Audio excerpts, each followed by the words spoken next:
Bonjour à tous, aujourd'hui on se retrouve pour la continuité du plan concernant les terres, donc c'est-à-dire qu'aujourd'hui on va voir ensemble deux plans potentiels, c'est-à-dire qu'on va voir la fin de la construction de ce triangle en ABCDE qui est en train de se faire, et on va voir dans une deuxième partie de la vidéo en fait qu'on est potentiellement déjà boule, c'est-à-dire déjà placer notre bas de 4 ici et voir après le décompte qu'on peut en faire. Alors pour commencer d'abord je vais revenir en fait sur une rétrospective qui a été faite du coup à l'épisode 8, donc c'est-à-dire qu'on voyait en fait déjà potentiellement une construction en ABCDE se faire avec une vague D qui va chercher les 123 qui étaient indiqués dans la vidéo ou alors les 161,8% de Fibonacci pour ensuite aller par la suite faire une dernière vague E. Donc pour le moment ça tient plutôt on va dire la route, hein.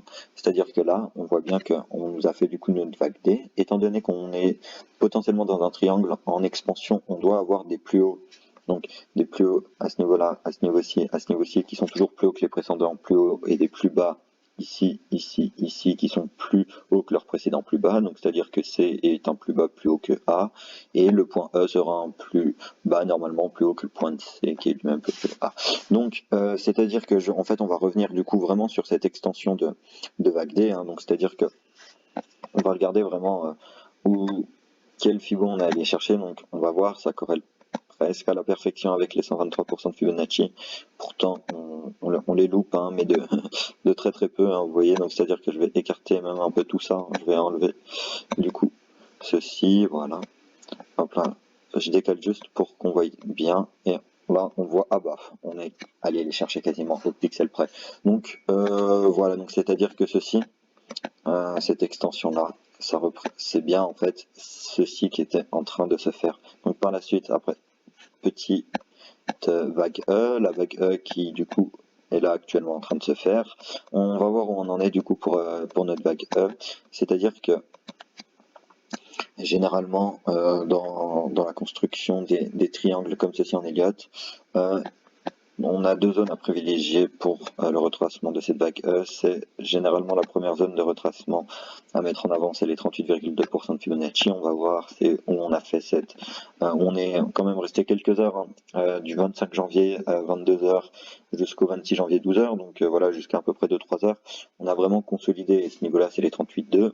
Et deuxième niveau intéressant pour rentrer, voilà, c'est pas le bon Fibo ça par contre. Deuxième zone d'entrée en langue pertinente, ce sont les 61,8% de Fibonacci. Alors, quand on prend notre Fibonacci de retracement et qu'on se place comme suit, qu'est-ce qu'on voit? On voit que les 38,2 ici, ils ont été touchés à une grosse zone de consolidation comme j'ai dit juste avant. Par la suite, le prochain TP qu'on va devoir mettre en avant, c'est les 61,8, donc c'est ce TP-ci aux alentours des 1209 dollars. Donc voilà, le TP en fait indiqué est représenté par ce rectangle vert. Voilà, donc ici les 12 012, hein, donc cette zone-là. Alors à ce moment-là, quand on aura si on a ça, hein, bien sûr, notre vague E qui arrive jusqu'au 161,8% de Fibonacci, quelle entrée en trade on peut faire? Alors on va regarder ça tout de suite. Alors bon, si on voudrait faire vraiment les choses, on va dire vraiment, c'est pas ici que je voulais, on va dire vraiment safe, vraiment mettre le plus de sécurité dans le long, il faudrait entrer comme ceci. Donc je me place au 61,8% de Fibonacci, il faudrait mettre son stop loss en en bas de C, donc ça nous ferait une grosse exposition à 14%, et après par la suite, du coup, aller chercher en fait les TP supérieurs. Cependant, vraiment, l'exposition qu'on a là, elle est vraiment très très forte, donc on peut la réduire, c'est-à-dire que quand on zoome comme ceci, on voit que à ce niveau-ci, on a une mèche qui vient faire une sorte de petit plus bas. Donc c'est-à-dire qu'on peut du coup mettre notre stop loss à ce niveau-là, qui nous ferait quand même bon, une exposition de 7-8, hein, c'est pas mal.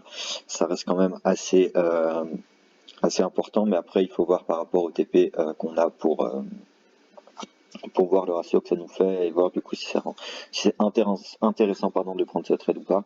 Mais voilà, donc vraiment pour la jouer large, vraiment mettre son stop loss ici, à ce niveau-ci, aux alentours de 7, près de 8% en fait d'exposition. Ou alors après, si vous êtes un peu plus agressif, à vous de juger à quel niveau vous souhaitez vous repositionner, mais voilà, là on a montré vraiment en trade du coup l'exposition on va dire la moins, on va dire l'entrée la moins risquée pour ce que on peut encore à quoi s'attendre pour les terres. Mais du coup par la suite il faut regarder voir l'exposition si elle est bonne. Donc c'est-à-dire qu'on va prendre le calcul de nos VAC 5. Donc je vais les mettre d'ailleurs, je vais mettre pardon les vagues dont je parle en évidence. Donc je vais même mettre ceci un peu de retrait. Voilà, donc nous c'est les vagues beiges qui nous intéressent. Alors je vais même passer en weekly pour placer les FIVO. Et du coup, on va partir avec du coup une spéculation de plus bas qui va se faire au niveau des 1212 $. Donc pour ceci, je prends mon Fibonacci de prolongation, je me place en racine de 1, je monte en sommet, je vais au plus bas indiqué, donc là 1213 et les 1210, et on regarde.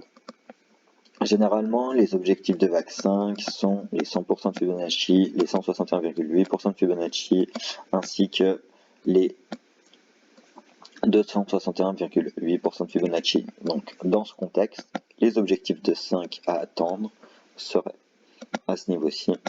Donc, je vais prendre des petits rectangles pour indiquer que ce sont des zones de revente, hein, des petits rectangles rouges. Donc, premier TP qui se trouve ici aux alentours des 1486 $. Donc je vais mettre une étiquette, hein, comme ça on voit bien à quel niveau de prix on se situe, en tout cas sur l'exchange de Binance. Alors voilà, je vais mettre ça comme ceci, puis je vais mettre les... excusez-moi un peu pour ça, mais je vais mettre ça en blanc. Voilà. Du coup, par la suite, deuxième TP, il est déjà indiqué presque. Se trouve au 161,8% de Fibonacci. Donc ici, ce qui nous ferait un prix aux alentours des 1632 $. Et enfin, dernière zone de revente à privilégier pour les terres, ce sont les 261,8% de Fibonacci. Et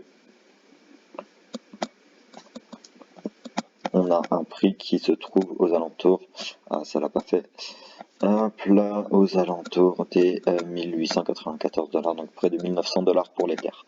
Alors, faut aussi du coup, dans ce contexte, prendre un TP de sécurité, c'est-à-dire que si jamais on n'est pas dans ce plan-là, qu'on va pas chercher, ou alors qu'on fait une tronquée, enfin qu'on va pas chercher nos objectifs, alors le petit TP de sécurité, on fait vraiment à la hauteur de 5%, notre trade se trouve ici, sur 38,2 ou 61,8 à vous de voir, mais du coup pourquoi pas le passer au niveau des... même le placer au niveau des 38,2 hein, pour ma part, étant donné que j'avais pas vu que là en fait les 161,8 nous font un léger plus haut là par rapport à notre sommet de 3, donc vraiment assurer la chose et vraiment la mettre en tant que TP de sécu qui ne va pas encore chercher de plus haut. Donc bon, je vais revenir vite fait, je vais masquer ceci et je vais revenir sur des time frames plus petites pour mettre en avant du coup le ratio auquel on peut s'attendre pour la revente des TP, comme dit, voir si c'est intéressant ou pas. Alors, je les ai placés un peu loin. Ah non, ça va. Donc, comme on a vu le stop loss à ce niveau-ci, entrer à la correction des 61,8 et par la suite, on va avoir l'extension vers le haut. Donc, c'est-à-dire que là, premier TP, on a un ratio de 2,88, donc c'est pas mal, hein, franchement, avec une petite hausse de 22% pour la partie qu'on va revendre à ce niveau-ci. Deuxième TP, un ratio de 4,4, et je vous ai dit, hein, malgré l'exposition qui est quand même pas mal de près de 8%, on atteint quand même des beaux ratios. Donc c'est-à-dire que la deuxième TP, on revend une part de notre position qui va prendre, elle, 34% de gain. Et par la suite, si on va chercher du coup le dernier TP, on arrive à un ratio du coup aux alentours de supérieur à 7 et avec une augmentation de 56%. Alors voilà, donc là on a vu un peu du coup les projections haussières auxquelles on pouvait s'attendre en cas de construction en ABCDE qui se finit dans la zone du coup des 161,8% de Fibonacci. Mais maintenant on va passer en avant, on va mettre en avant et tout simplement, donc je vais mettre ça en 4 heures et on va partir du principe du coup qu'on a déjà notre bas de 4 ici à ce niveau-ci. À quoi du coup qu'est-ce qu'on peut faire du coup pour la suite? Et bah c'est-à-dire que là on va commencer à faire notre sous-décompte en 5 vagues, parce que vous savez notre vague 5 elle va se construire en 5 vagues, donc nous ce qu'on veut voir en fait pour avoir ceci, d'ailleurs je vais supprimer ça, ça ne sert plus à rien, on veut ceci, on veut voir, moi je vais même changer la couleur, on va mettre ça en... On va mettre ça en quelle couleur? Bah on va mettre ça en jaune, hein. Donc j'arrive pas à prendre le jaune, voilà. Donc moi je veux voir vraiment ceci. Du coup, si on est déjà haussier, hein, je dis bien si on est déjà haussier, je veux voir un développement en 5 vagues. Donc d'ailleurs je vais changer les degrés parce que là il n'y a plus rien qui va. Mais très sincèrement, je veux voir, hop là, je veux voir ceci. Hop là. Je voudrais voir du coup 5 vagues jaunes se dessiner, donc ça peut être un peu plus large, hein, bien sûr, à voir comment ça va se développer, mais il me faudra un sous-décompte en 5 vagues. Donc là je vais mettre en retrait les vagues beige, parce que du coup c'est pas ça dans un premier temps qui va nous intéresser, mais parce qu'on va, je vais m'occuper des vagues jaunes. Mais pour ceux du coup qui rentreraient du coup actuellement en position, il faudrait du coup qu'on... Ah ouais non pardon, là je me brouille. Du coup oui, je vais revenir du coup un peu plus en détail sur le début de ces vagues jaunes. Donc là, si on est déjà haussier, actuellement on devrait s'attendre, en fait comme indiqué dans le cas de notre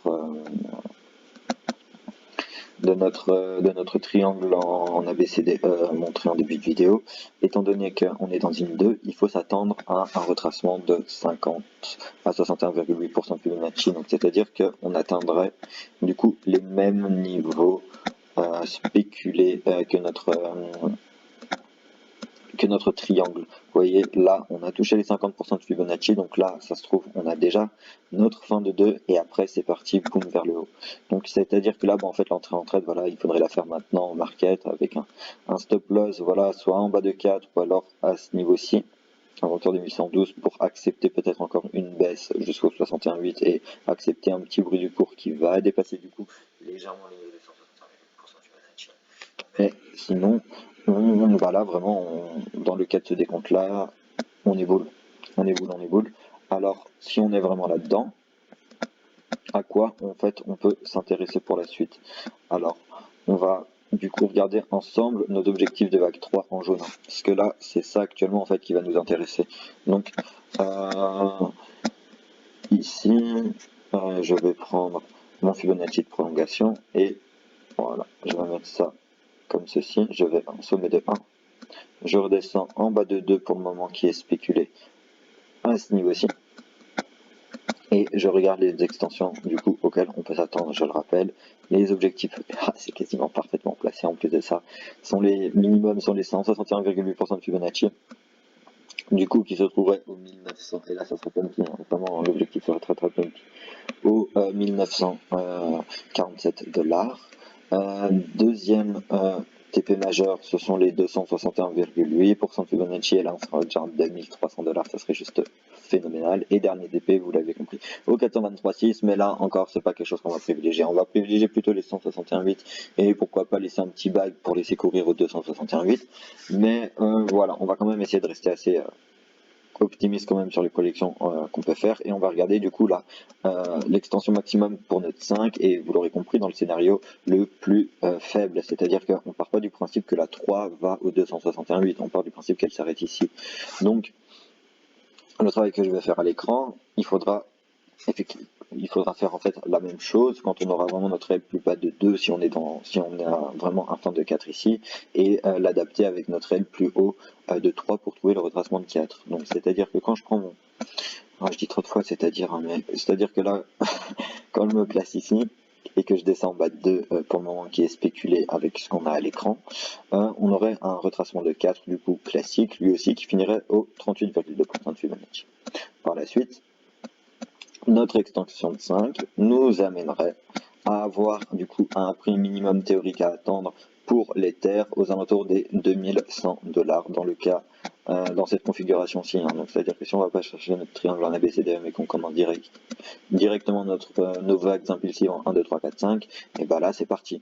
Mais après vous l'aurez compris, la 5 elle peut aller chercher les 161,8 et même aller chercher les 261,8% de Fibonacci. Mais voilà, on va rester en fait vraiment dans les scénarios le plus faibles et du coup on va spéculer un TP de 5 minimum théorique à attendre pour, on va dire, les 2100 $.